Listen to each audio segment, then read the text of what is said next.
Hey there. Tonight, we're stepping into a quiet museum. No rush and nothing you need to do, just calm art stories, low light and slow footsteps. If you feel sleepy, you can simply rest. We'll move gently, one quiet room at a time. Find a comfortable place to settle. Let the room around you grow still. Tonight, we walk through 10 paintings, each one a study in tone, in silence, in the particular beauty that arrives when colour is allowed to breathe quietly and form is permitted to dissolve at its edges. These are paintings that ask very little of you, only that you remain and look and let the surface do what it was made to do. There is no urgency here, only paint and atmosphere and the long, unhurried music of looking. She stands.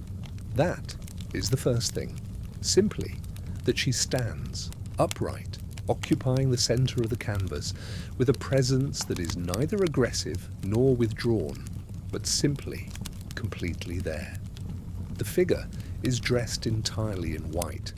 A white gown falls from her shoulders to the floor, its fabric pooling slightly at her feet. The folds and planes of the cloth described with a patient attention that makes white into something far more complex than white has any right to be. White, as this painter understands it, is not a single thing. It is the accumulation of many things, of light and shadow, of warm and cool, of the specific tonal behavior of fabric under particular conditions of illumination. The gown carries within it passages of pale grey in the receding folds, touches of cream where the light falls most gently, hints of cooler blue-white in the deeper shadows. What reads from a distance as white resolves on closer examination into an entire tonal world. She stands on what appears to be a bearskin rug, a fur surface of warm brown and grey that lies beneath her feet and anchors the figure to the ground plane of the composition.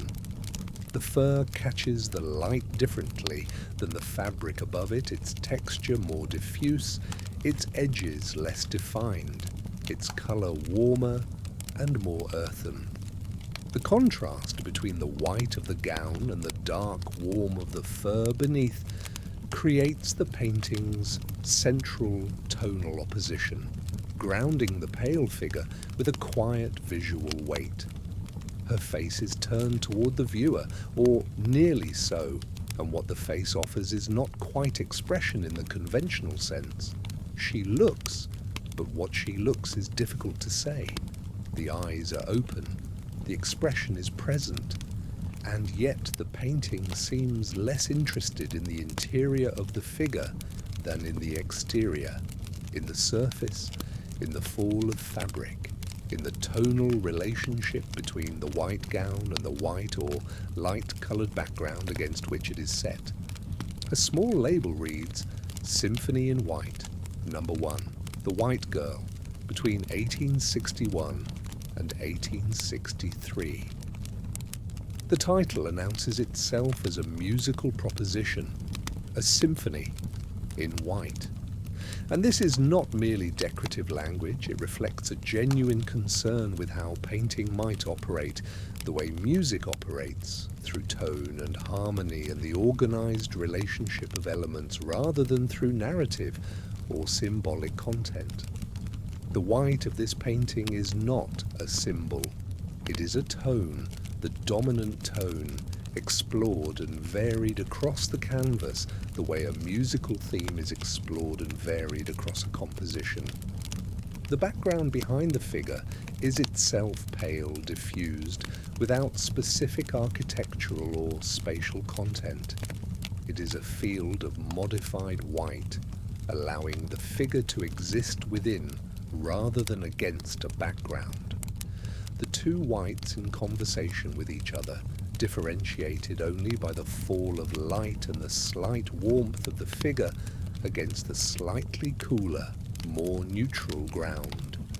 At the edges of the composition, the painting loosens slightly. The floor transitions to the background with a softness that prevents the composition from feeling rigid or contained. The fur rug extends its warm presence. The gown continues its patient conversation with the light, and the figure remains still, central, white against white, a chord held. Let your eyes move slowly from the white of the gown to the white of the background, finding the boundary between them, discovering how the painter has distinguished what might appear to be the same colour. Let the fur rug hold its warmth at the base. Let the figure simply be what she is, a woman in white, standing still, in a painting that has made of whiteness a full and sufficient world. We have moved outside, or rather, we have moved to the edge of inside and outside, to the place where the city meets the river, and the river meets the sky, and all three dissolve into one another under the kind of overcast light that makes boundaries uncertain and distances indeterminate. The painting shows a reach of river, Battersea Reach, and what it shows above all else is atmosphere.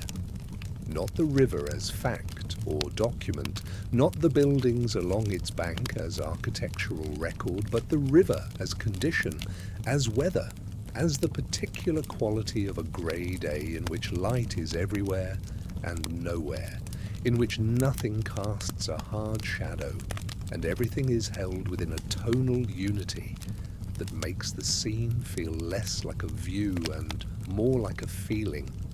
The water occupies much of the lower portion of the canvas. It is grey, but the grey of water is never simple, and this painter knows this. The surface carries reflections of the sky above and the forms along the bank, broken into horizontal dashes and touches that suggest the movement of the current without describing it explicitly. The water breathes. It is not still, and it is not agitated. It is in the state of gentle motion that rivers maintain when the day is grey and the wind is slight. Along the far bank, forms are visible, boats perhaps, and the silhouettes of structures, a bank of buildings or a wharf, or the accumulated material of an industrial waterside. These forms are not rendered with precision. They are placed with a loose, assured brushwork that gives them presence without insisting on their specific identity. They are there the way things in the middle distance are there on a grey day, present, legible in outline, but absorbed into the general atmosphere rather than standing apart from it. A small label reads, Battersea Reach, circa 1863. The sky in this painting is the sky of a fully overcast day, a pale, unified field of light grey that descends toward the horizon and meets the water with a transition that is more gradual than abrupt. On such days, the sky functions less as a feature of the scene and more as the source of everything else. The quality of the light on the water, the tone of the far bank, the overall atmosphere of diffusion and quiet that pervades the painting. The sky does not impose itself, it provides. Looking at the brushwork across the water surface, the marks are mostly horizontal, mostly short, varied in their pressure and their load of paint. Some are lighter, some darker, some carry more pigment and some less, and together they build the impression of a water surface that is alive with its own subtle variation, without ever becoming turbulent or dramatic. The painter has looked at this water very carefully, and what the looking has produced is an understanding of how to suggest more with less. There is a quality to this painting that belongs specifically to grey days on open water, a quality of suspended time, of a world that has retreated from its usual contrasts and presented itself in a reduced, quieter register. The bright colours of a clear day, the sharp shadows of direct sunlight, these are absent here. What remains is the grey and the grey and the grey, differentiated by tone and handled with such patience that its variations become endlessly interesting to the eye that allows itself to slow down. Let the river hold its reflections. Let the far bank persist in its soft silhouette. Let the overcast sky be the light source it is everywhere, unhurried, making everything it touches a part of the same tonal conversation.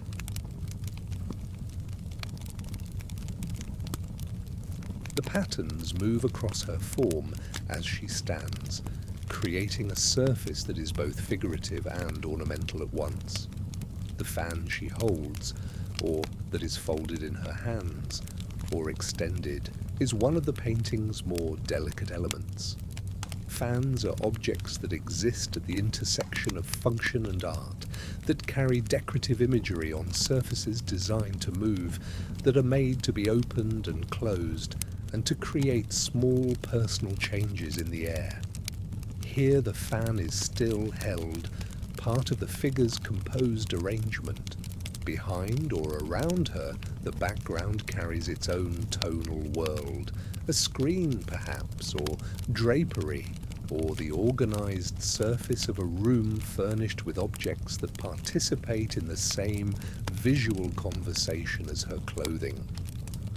The overall color world of the painting is one of warm and cool in dialogue, the flesh tones and warm pinks of the figure against cooler greens or blues in the surrounding material, or the complex patterned surfaces of textiles against the simpler, more unified tone of a background wall.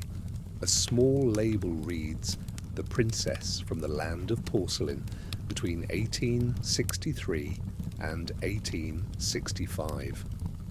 The title tells us something important about how this painting positions itself. A princess from the land of porcelain, which is to say, a figure who inhabits a world of beautiful, fragile, carefully made surfaces, a world in which the visual qualities of objects are given the same care and attention as any other quality. Porcelain, after all, is a material defined by its surface, its glaze, its translucency, its particular response to light, the way it can be both hard and delicate, both cool and, when well made, warm. The painting applies these qualities to the figure. She is carefully made, her surfaces are considered, her presence in the composition is a matter of tonal and decorative organization as much as human presence. The figure's posture is composed, not rigid, but considered.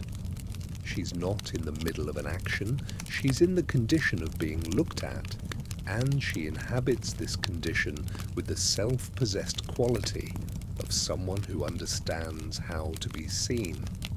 Her face, if it is visible, is arranged rather than expressive, part of the overall visual composition rather than its emotional center. Looking at the paint surface here, the brushwork varies from area to area in response to the different textures it is describing.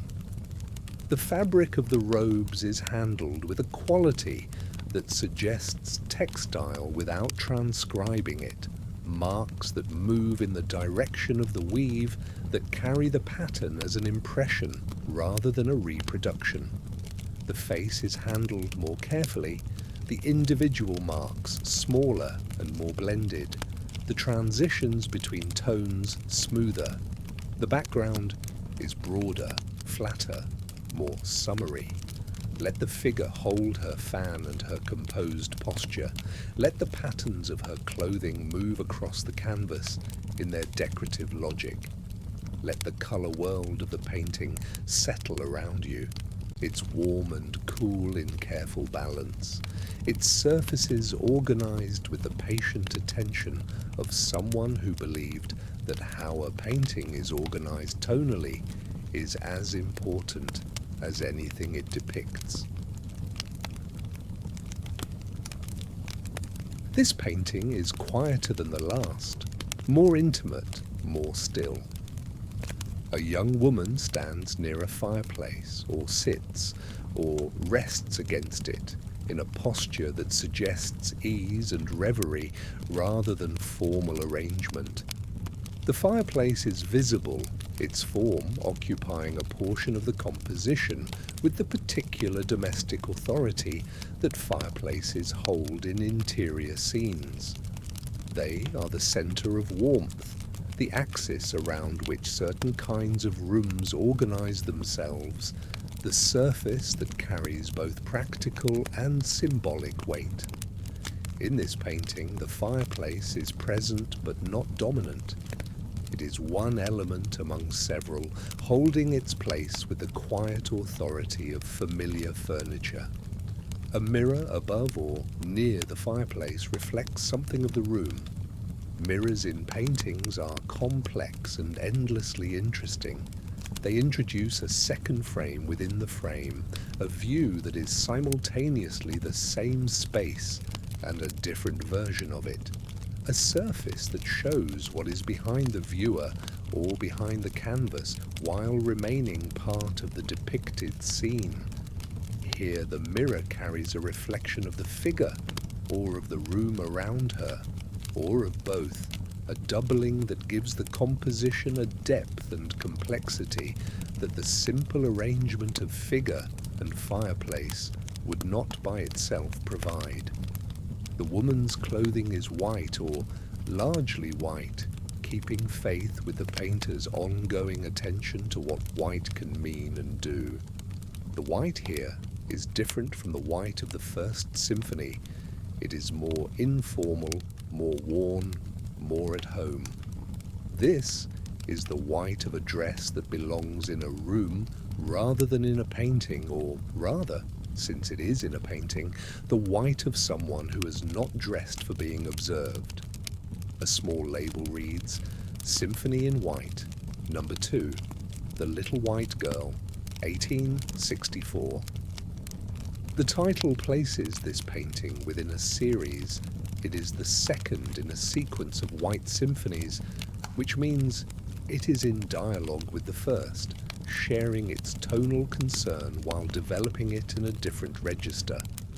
Where the first was more frontal, more formal in its presentation, this one is more turned, more casual in its arrangement, the figure in a relationship with the fireplace and mirror, rather than presented directly to the viewer.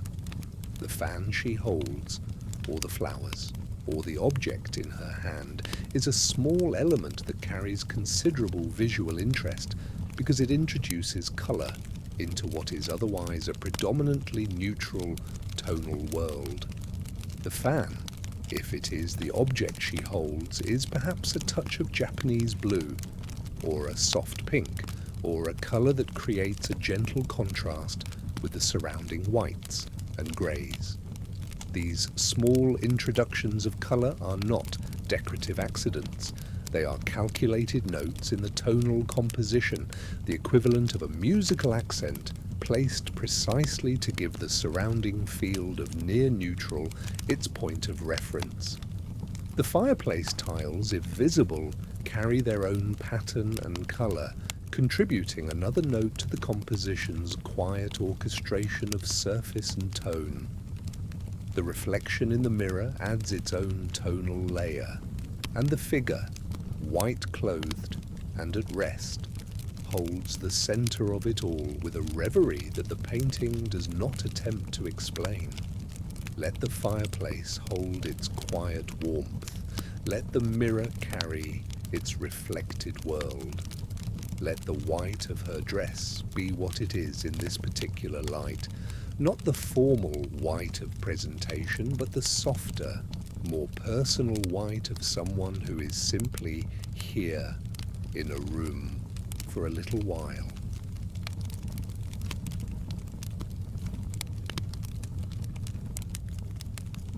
Here the canvas holds two figures, and what is most immediately striking is not their relationship to each other, but their shared relationship to the horizontal surface on which they rest.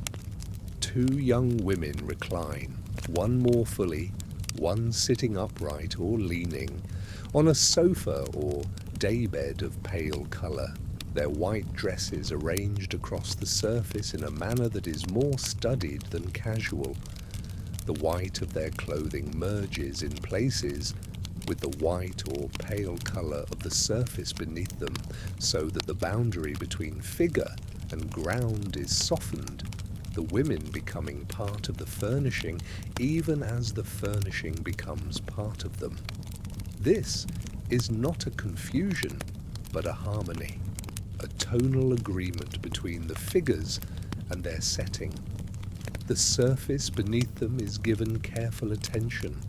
A sofa or chaise of this kind has its own visual character, the texture of its upholstery, the particular way cushions and fabric respond to the weight and arrangement of bodies, the small shadow that the edge of a skirt creates against a lighter surface. All of these details are present, rendered with the patience of an eye that has looked at how objects actually behave in relation to each other. The women themselves are in different states of attention or inattention.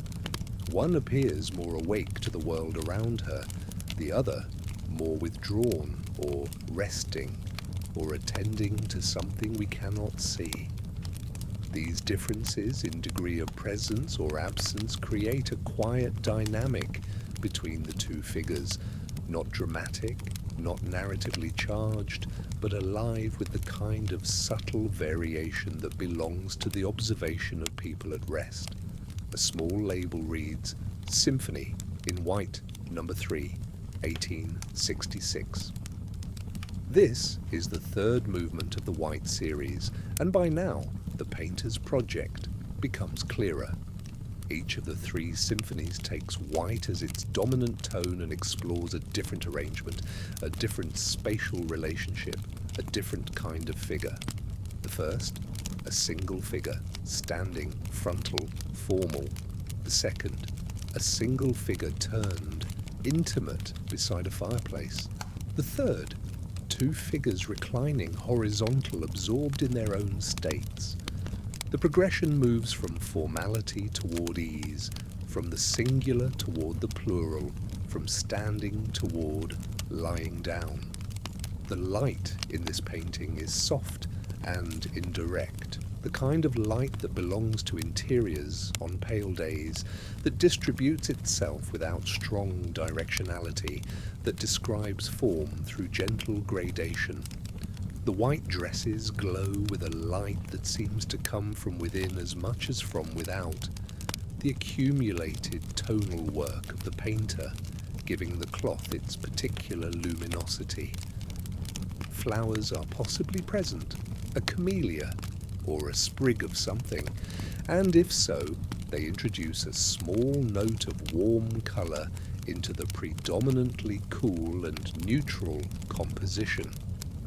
These touches of colour, like the fan in the Second Symphony, are not decorative afterthoughts. They are placed with the precision of someone who understands that a single note of warm colour, introduced at the right point in a field of cool neutrals, changes the entire atmosphere of the tonal arrangement. Let your eyes move from one figure to the other. Let them settle on the shared white expanse of their clothing and the sofa beneath, finding the boundary between the two and discovering how carefully the painter has organized what might have been simply a pale confusion into a legible and beautiful whole.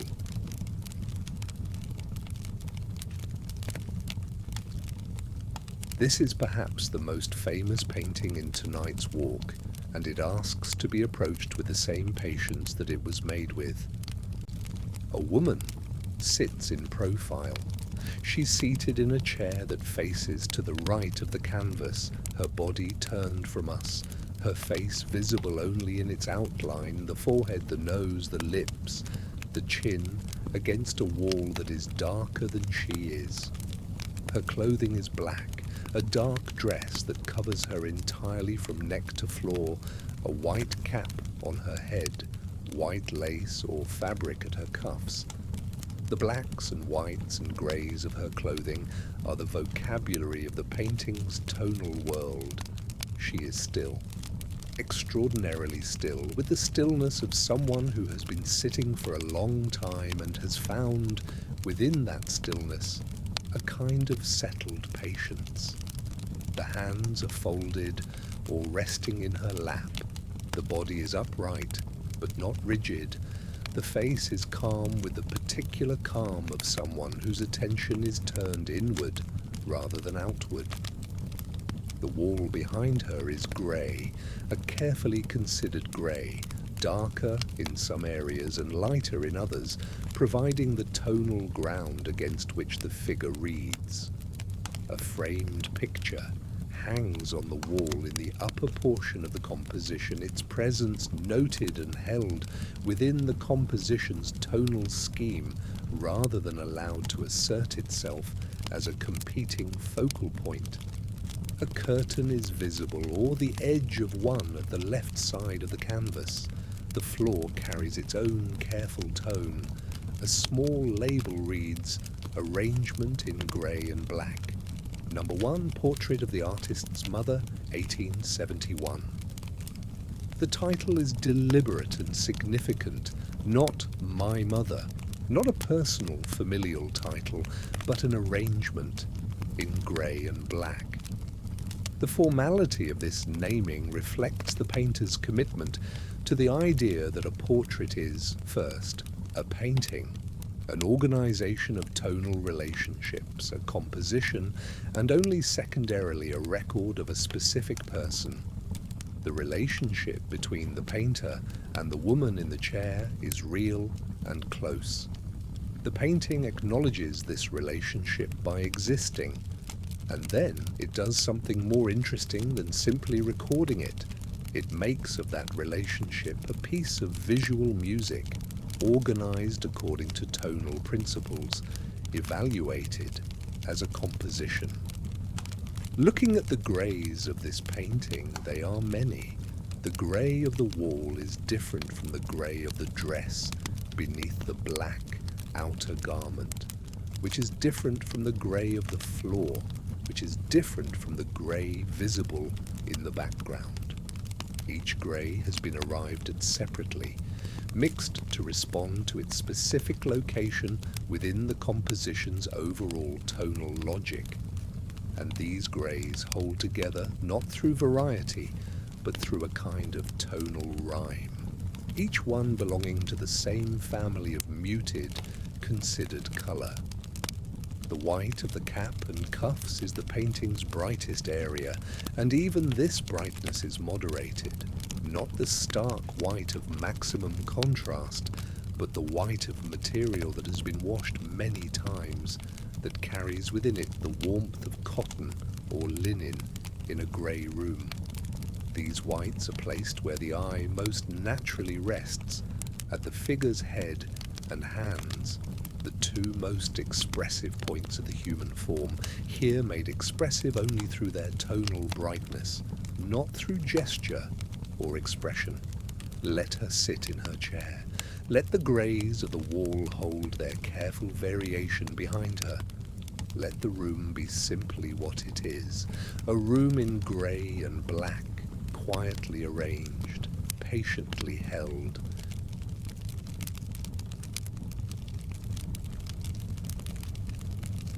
Here is another man seated in profile, and the tonal logic of the composition is recognizably the same family as the painting we have just left. The figure sits in a chair, turned to one side, his profile available to us rather than his full face. He is elderly. The white of his hair is visible, the particular posture of a man who has lived a long time and has settled into his own gravity. His coat is dark, his hat rests on his lap or nearby, and against the familiar grey and black of the composition, he holds his stillness with the composure of someone who is accustomed to being observed. The wall behind him is grey, the same family of considered grey that appeared in the previous arrangement, though here the specific values are adjusted to the needs of this particular composition, this particular light, this particular figure. The floor beneath him carries its horizontal tone. The background is organized to give the figure its clarity and its separation from the ground, not through color contrast, but through tonal contrast. The slightly lighter or darker grey of the wall distinguishing itself from the darker grey or black of the coat. Along the bottom edge of the canvas, a skirting board or architectural detail is rendered with a crispness that the rest of the composition's softer handling makes notable.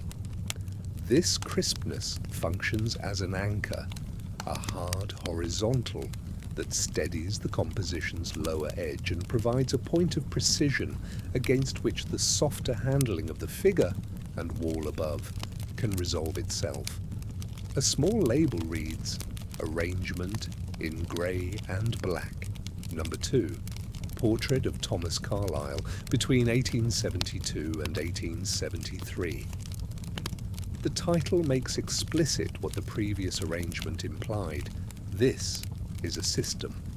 An arrangement in grey and black is not a description of one painting, but a method, a way of approaching the canvas that foregrounds tonal organization over psychological revelation, formal qualities over narrative ones.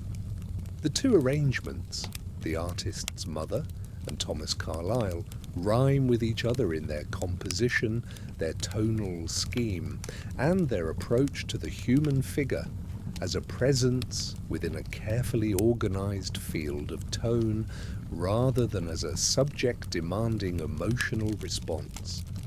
This does not make the figure remote, it makes him present in a different way, present as a form, as a silhouette, as a weight in the composition, and this formal presence is its own kind of intimacy.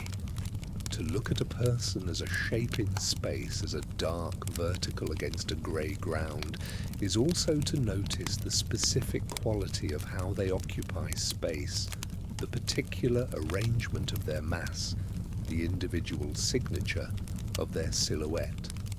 His hat, placed somewhere in the composition, on his lap, or on a surface nearby, is a separate dark form that creates a secondary compositional element, a smaller dark shape in relation to the larger dark shape of his seated figure. The relationship between these two dark forms within the grey field is handled with the same care given to every other relationship in the painting. Let the figure sit in his grey and black world. Let the wall hold its quiet variation behind him. Let the composition be what the painter declared it to be, an arrangement, patient, considered, tonal, complete.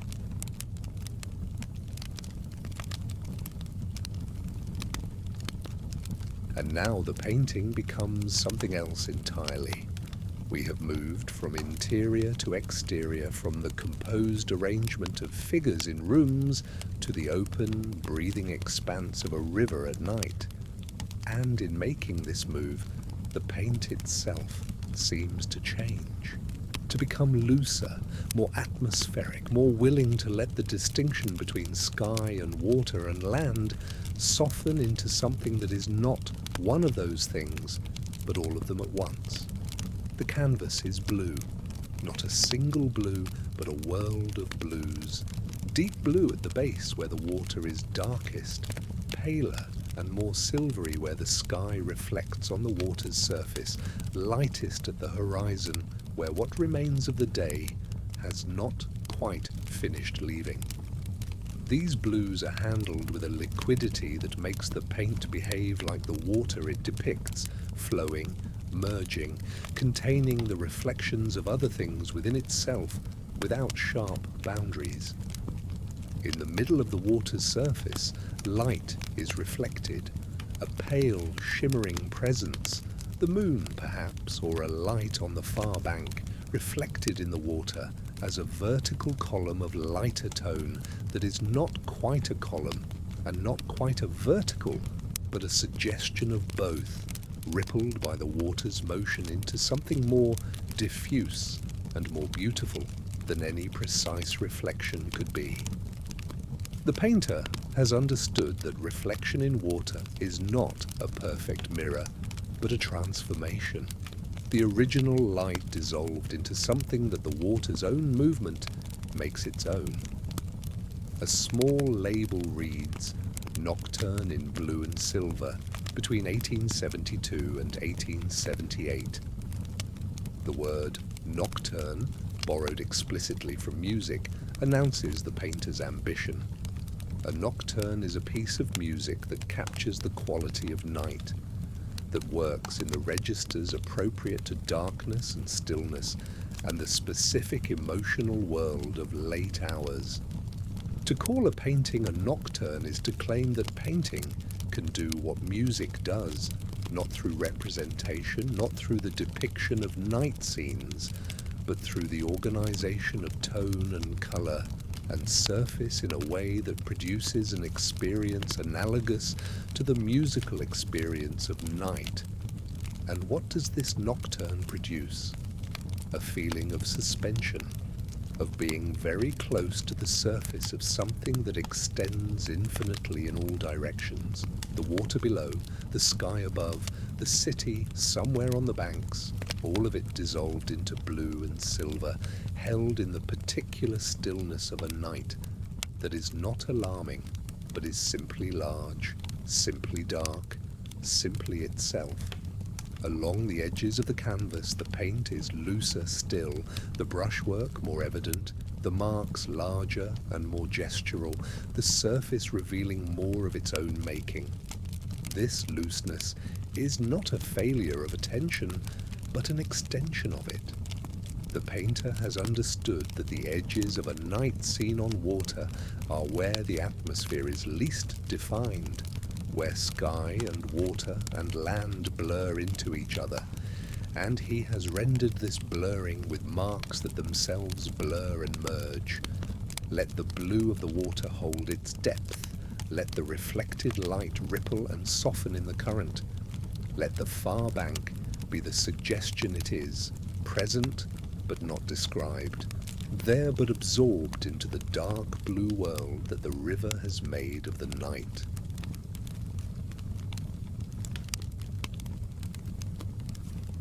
This is the most unusual painting in tonight's walk, and perhaps the most beautiful. At first, what you see is darkness.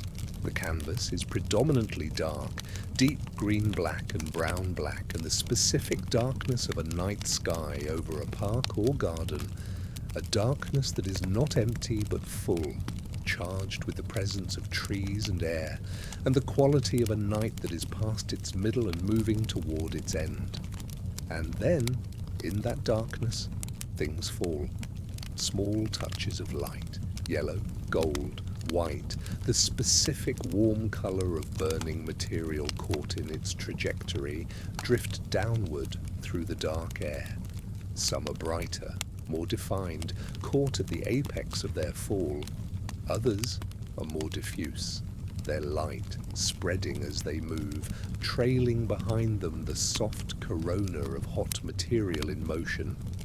These are the sparks or remnants of a rocket, fireworks caught in the act of falling after the burst in the longer, slower portion of their descent. The painting is very loosely handled. The dark ground is laid in with broad, sweeping marks, and the light touches are applied with a freedom that is near gestural, the paint carrying the information of the rocket's light without precisely describing it. There is no sharp edge anywhere in this composition. Everything bleeds into everything else. The falling light into the dark air into the darker ground, the suggestion of trees or structures at the edge of the canvas into the surrounding darkness. A small label reads, Nocturne in black and gold, The Falling Rocket, 1875. The title offers us what we are looking at, a nocturne in black and gold, depicting a falling rocket. But the painting itself does something more than depict. It enacts. It creates on the canvas surface the experience of looking at falling light in darkness, the way the eye dilates in the dark, the way a bright spark seems to leave a trail in the vision even after it has passed, the way night air seems to soften and diffuse any light that moves through it. Gold against black. This is the painting's fundamental tonal opposition, and it is the most ancient of visual contrasts. Light against dark, warmth against coolness, the moving against the still. The painter has compressed this contrast into the specific experience of watching a firework after its burst, when the dramatic moment is past, and what remains is the quieter, slower beauty of the falling residue. Looking at the marks that constitute the falling sparks, they are varied. Some are small dabs of paint, loaded with warm colour and dropped or flicked onto the dark surface. Others are longer, trailing marks that suggest the trajectory of a spark as it moves. None of them are precisely described. All of them contribute to the overall impression of light in motion, of warmth in darkness, of a brief and transient beauty that the painting has caught and held. Below, the dark ground may hold reflections in water, or the darker green of grass, or simply the deep, warm shadow of a night that is ending. The sky above is the same darkness that is below, differentiated only by the falling light between them. Let the sparks fall through the dark. Let the gold light diffuse in the black air.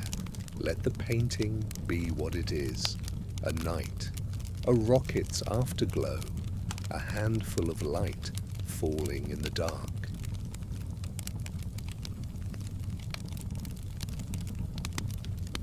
And we arrive at something lighter, a portrait that uses colour with a delicacy and wit that is different from the grey arrangements, different from the nocturnes, belonging to a world of social grace and surface charm. A man stands, or is arranged standing, in a full-length pose, his evening clothes dark against a background that carries a warmth and lightness new to tonight's walk. He holds something, a cloak, perhaps, or a cape, or an opera wrap of pale pink, and this pink is the painting's central chromatic event. Against the dark of the suit and the moderated background, the pink of the held garment reads with a distinctiveness that gives the composition its particular character. The formality of the dark suit, the elegance of the pink, the man's composed awareness of how he occupies the space of the painting. The background is not the grey of the arrangements, it is something warmer, more nuanced, a tone that participates in the composition's overall colour conversation, rather than simply providing a neutral ground. The painter has understood that a portrait of a man in evening clothes holding a pink wrap does not need a grey wall behind it. It needs a background that gives the pinks and blacks their room to be themselves without competing with them or ignoring them. The figure's posture is composed, the posture of someone who is accustomed to being in public, who knows how to hold themselves in a room, who wears their clothes rather than being worn by them. The dark evening suit has the quality of formal wear, cut to a specific social standard, presenting its wearer as a participant in a world of cultivated manners. A small label reads, "Arrangement in light, pink and black. Portrait of Theodore Duret, 1883." The title gives us the man's name, Theodore Duret, and positions the portrait within the series of arrangements. Here the arrangement is not in grey and black, but in light, pink and black, and this shift in the chromatic terms of the arrangement reflects the different world of this portrait, less austere, more social, warmer in its tonal ambitions. The pink of the wrap is the most interesting surface in the painting. Pink is a colour that requires confidence to use. It is neither the neutral safety of grey, nor the dramatic charge of red or black, but something in between, a colour that can easily become too sweet or too cold, and that must be held at exactly the right value and saturation to read as what it is. Here it reads correctly. The pink of quality fabric in good light, soft but not weak, warm but not saccharine, held in the figure's hands with the casual confidence of someone for whom such garments are simply part of the usual provision. Looking at how the painting handles the relationship between the dark suit and the pink wrap, the two are not simply placed side by side, but are arranged so that the pink appears where it can be most effective, at the figure's hands and arms, the area of the composition that is most expressive of the person's relationship to what they hold. The pink is not merely a garment, it is the painting's warmest note, placed with the precision of a musician who knows exactly where to introduce the most affecting melody. Tonight, we have walked through 10 paintings, from white to grey, from river mist to night sky, from the formal portrait to the falling rocket. Each painting has been, in its own way, a study in how surface and tone can do the work of meaning, how the arrangement of colour and value and paint can produce an experience that is, in the end, not about information, but about feeling, about being present in a particular kind of light, about the specific quality of attention that paintings reward when we give them the time they ask for. Let the pink wrap hold its warmth. Let the dark suit hold its formality. Let the arrangement be what it is, a man, a garment, a painter, a moment composed. Let everything come very gently to rest.